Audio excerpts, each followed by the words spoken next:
what is a superposition? Well, I think the word is an interesting word, and obviously we've chosen it as a title for what we're trying to do here.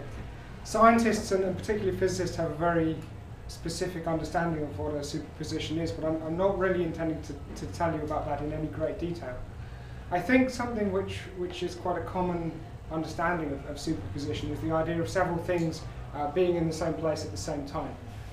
And in one sense, that's what we have tonight. We have artists, and we have scientists, and we have makers coming together to try to see what we can do, to see what we can produce and whether we can inspire each other and make some things and do some things that haven't been done before.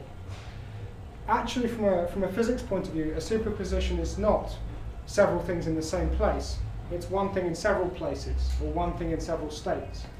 And I've been involved with Dave Lynch and Bex Andrews and Ben and John actually as well in a project called Phase Revival, which we'll see a little bit of later.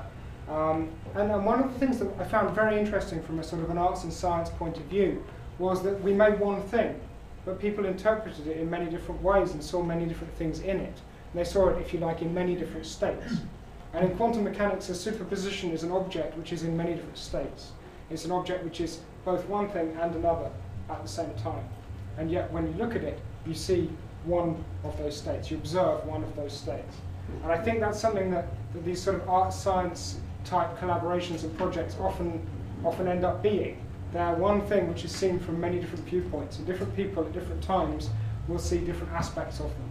And so there's some sort of, hopefully some sort of not too tenuous link between the word superposition, the concept of the physics which comes from quantum mechanics, and what we're trying to achieve here in terms of making things which have many different facets and many different aspects to them.